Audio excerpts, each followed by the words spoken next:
সিলেটের সালমান শাহর মৃত্যুবার্ষিকী আজ। জীবনে কী করে গেলেন আর কী করলেন।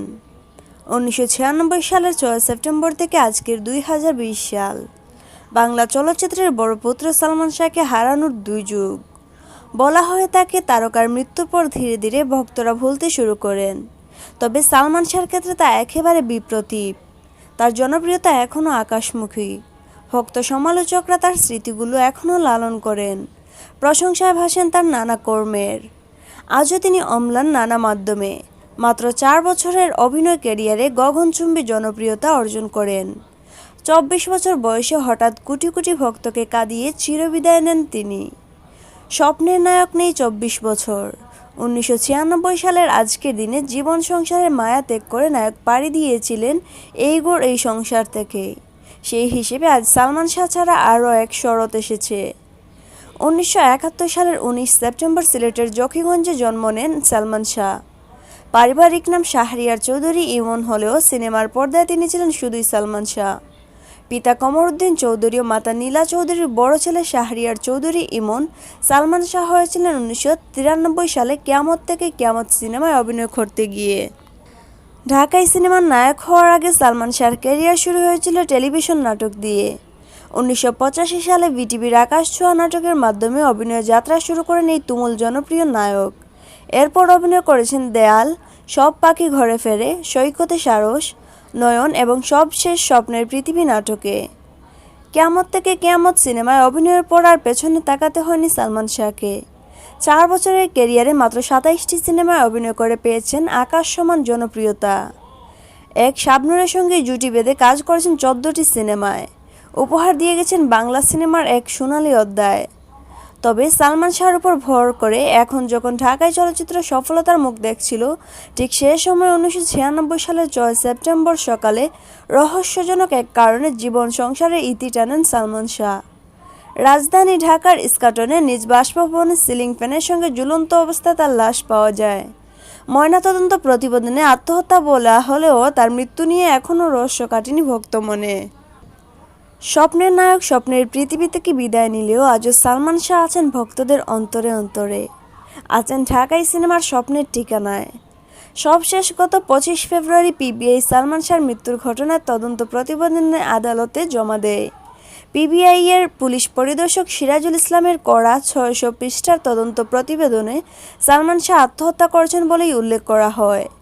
পিবিআই-এর এই প্রতিবেদনে বলা হয়, বাংলা চলচ্চিত্রের তুমুল জনপ্রিয় অভিনেতা সালমান শাহ হত্যাকাণ্ডের শিকার হননি। তিনি পারিবারিক কলহের জেরে আত্মহত্যা করেছিলেন। পিবিআই-এর তদন্ত প্রতিবেদনে সালমান শাহর আত্মহত্যার ৫টি কারণ উল্লেখ করা হয়। সেগুলো হলো চিত্রনায়িকা শাবনূরের সঙ্গে সালমান শাহের অতিরিক্ত অন্তরঙ্গতা, স্ত্রী সামিরার সঙ্গে দাম্পত্য কলহ, মাত্রাধিক আবেগপ্রবণতার কারণে একাধিকবার আত্মঘাতী হওয়ার বা আত্মহত্যার চেষ্টা, মায়ের প্রতি অসীম ভালোবাসার জটিল সম্পর্কের বেড়াজালে পড়ে পুঞ্জীভূত অভিমানের রূপ নেয় এবং সন্তান না হওয়ার দাম্পত্য জীবনে অপূর্ণতা। প্রতিবেদন তুলে ধরে পিবিআই প্রধান বনোজ কুমার মজুমদার বলেন, পিবিআইয়ের তদন্তকালে ঘটনার সময় উপস্থিত ও ঘটনার সংশ্লিষ্ট ৪৪ সাক্ষীর জবানবন্দি ফৌজদারি কার্যবিধির ১৬১ ধারায় লিপিবদ্ধ করা হয়। ১০ জন সাক্ষীর সাক্ষ্য ফৌজদারি কার্যবিধি ১৬৪ ধারায় লিপিবদ্ধ করা হয়। পাশাপাশি ঘটনা সংশ্লিষ্ট আলামত জব্দ করা হয়। এসব বিষয় পর্যালোচনায় দেখা যাচ্ছে, চিত্রনায়ক সালমান শাহ পারিবারিক কলহের জেরে আত্মহত্যা করেছেন। হত্যার অভিযোগের কোনো প্রমাণ মেলেনি। পিবিআইয়ের প্রতিবেদন দাখিলের পরদিন ২৬ ফেব্রুয়ারি তা আদালতে উপস্থাপন করা হলে ঢাকার মেট্রোপলিটন ম্যাজিস্ট্রেট বাকিবিল্লাহ তাতে দেখিলাম লিখে স্বাক্ষর করেন। একই সঙ্গে প্রতিবেদনের গ্রহণযোগ্যতার বিষয়ে ৩০ মার্চ শুনানির দিন ঠিক করেন। তবে করোনা প্রাদুর্ভাবের কারণে সেই শুনানি পিছিয়ে যায়। হত্যা নয়, আত্মহত্যাই করেছেন সালমান শাহ, পিবিআইয়ের এমন প্রতিবেদন মানতে নারাজ বাদীপক্ষ। তাই এ প্রতিবেদনের বিরুদ্ধে নারাজি দেওয়ার কথা বলে গত ৩১ আগস্ট সময় আবেদন করেন সালমান শাহর মায়ের আইনজীবী ফারুক আহমদ।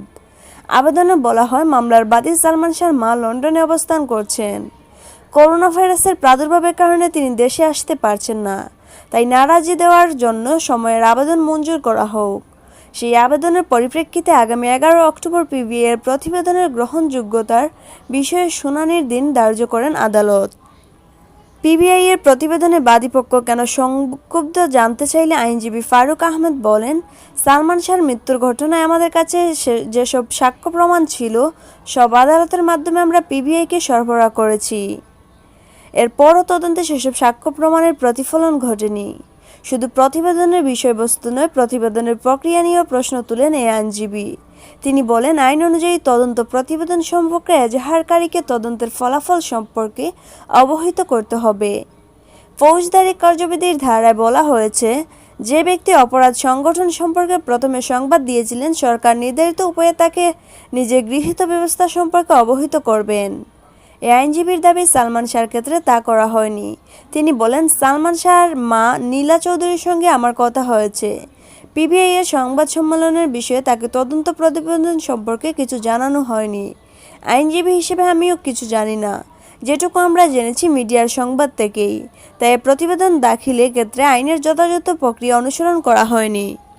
নারাজি দেওয়া হলে পরবর্তীতে কোনো ধরনের আইনি প্রক্রিয়ার এ মামলা গড়াতে পারে। জানতে চাইলে আইনজীবী ফারুক আহমেদ বলেন, প্রথমত যে চূড়ান্ত প্রতিবেদন দেওয়া হয়েছে সেখানে সাক্ষ্য প্রমাণের যেটুকু পর্যালোচনা আছে সেই মর্মে আদালত প্রতিবেদনটি আমলে নিতে পারেন। দ্বিতীয়ত, আদালত অন্য কোনো সংস্থাকে তদন্তের দায়িত্ব দিতে পারেন অথবা ফের বিচার বিভাগীয় তদন্তের আদেশ দিতে পারেন। 2003 সালের 19 মে মামলাটি বিচার বিভাগীয় তদন্তে পাঠায় আদালত।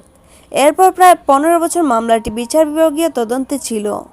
2014 সালের 3 আগস্ট ঢাকার সিএমএম আদালতের বিচারক বিকাশ কুমার সাহার কাছে বিচার বিভাগীয় তদন্তের প্রতিবেদন দাখিল করেন মেট্রোপলিটন ম্যাজিস্ট্রেট ইমদাদুল হক। এই প্রতিবেদনে সালমান শাহের মৃত্যুকে অপমৃত্যু হিসেবে উল্লেখ করা হয়। 2015 সালের 10 ফেব্রুয়ারি নীলা চৌধুরী ঢাকা মহানগর হাকিম জাহাঙ্গীর হোসেনের আদালতে বিচার বিভাগীয় তদন্ত প্রতিবেদনের বিষয়ে নারাজির আবেদন করেন। এরপর মামলাটির তদন্ত ভার পড়ে র্যাপিড অ্যাকশন ব্যাটালিয়নের কাছে। তবে র্যাবের দ্বারা তদন্তের আদেশের বিরুদ্ধে রাষ্ট্রপক্ষ 2015 সালের 19 এপ্রিল মহানগর দায়রা জজ আদালতে একটি রিভিশন মামলা করে। 2016 সালের 21 আগস্ট ঢাকার বিশেষ জজ সয়ের বিচারক ইমরুল কায়েস রাষ্ট্রপক্ষের রিভিশনটি মঞ্জুর করেন এবং র্যাবকে মামলাটি আর না তদন্ত করার আদেশ দেন। সেই থেকে প্রায় 4 বছর তদন্ত করে পিবিআই প্রতিবেদন দাখিল করে।